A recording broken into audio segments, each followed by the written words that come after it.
Okay guys, today we are going to talk about how to do some shading. I'd like you guys all to start off with first having your base colors done, and then we're going to go through and we are going to start with our shadows first. Your shadows are going to be the biggest, and then your highlights are going to be small little accents that kind of just help make everything pop.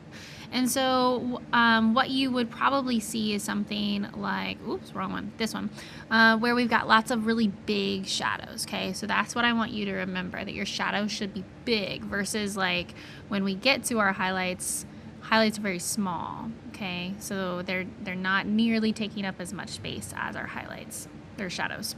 Whoa. Okay, so you'll notice that I do have a little folder in my layers panel over here. And that little folder has all of my colors in it. So if you went ahead and you made each of your colors on their own layer, hopefully you did, then it would be good for you to go ahead and make new layers. I'll go ahead and demo that. So I'm going to do new layer and then make sure that you got that in the right location. I want mine to be inside that color grouping.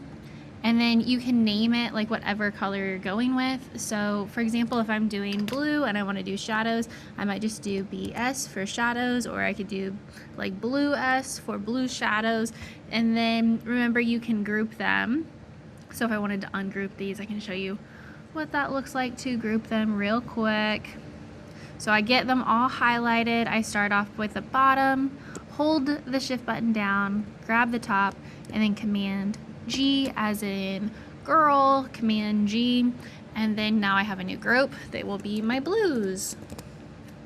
Okay, when I open this up, you are going to want to have your base color on the bottom, and then each of your highlights and shadows will go on top. So I've got mine that I have already done, right, that are in there, and I have those turned off, and then I have my demo one here. When you start this, you probably want to bring back up that reference photo. Hopefully you still have that. If not, make sure you go back to your slideshow with the plant research, and it's probably there. And then with this, for that bat that I have up here, I kind of want to look at this while I'm actually doing my highlights and shadows to figure out where those things fall. You'll notice it has the little circle with a line through it, meaning I can't draw because I'm not on a layer right now that I can draw on. So get to the right one, and then when it comes time to actually do our colors, we'll want to use that same color that we had for our tints and shades, in our hex codes. So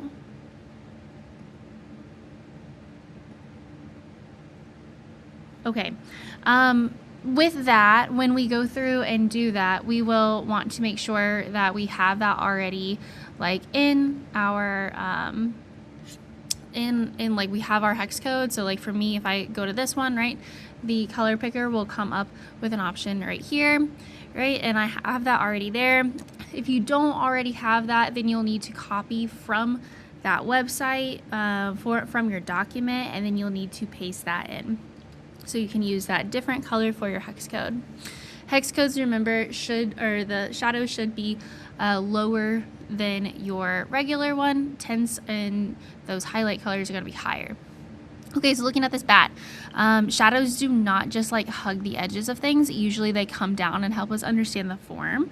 So you can see under these wings, I get these really big expressive. So I would start off, of course, near that line, where that shadow actually starts, and then I would, probably figure out where the outline of the shadow is, which goes along this bat wing, right? And then as you notice though, it goes kind of all the way down, it follows this whole curve. The bottom of it has a little bit of a highlight, so I don't want to go all the way there. And then the middle part, right in here, that middle part there kind of has a highlight too. So the shape of this shadow is kind of an irregular shape. It's not necessarily what most people would think. So this is one way that I can interpret that. There are other ways that I can interpret the shadow too, but the point is I did not just draw a dark line around my other lines. I made an actual organic shape that follows the form of my bat. Okay, and then looking at these edges, you see how these edges are kind of like really, really round. So one thing I can do is I can go in with a smaller eraser and kind of clean those up, right? So I'm just kind of like swooping through. Same thing for this one right here, swooping down to get a little bit more of a form there.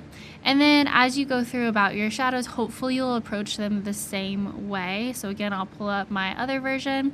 This one I did pull all the way down to the body because I think I realized that after a while that the shadow does continue if we look in this zone over here. But you can see that the shadows are shapes, and sometimes they don't go on a line at all, like this one right here. So I was looking at this little dark patch that's in the body of the bat. So they do not have to have their own outline in order to be a shadow. Keep that in mind as you guys are drawing yours. Have your reference present as you're getting your shadows. Everything you do will have a shadow, so like even these little plants in the background, I'm gonna give some shadow to those as well too. But that's the general idea. Hopefully this helps.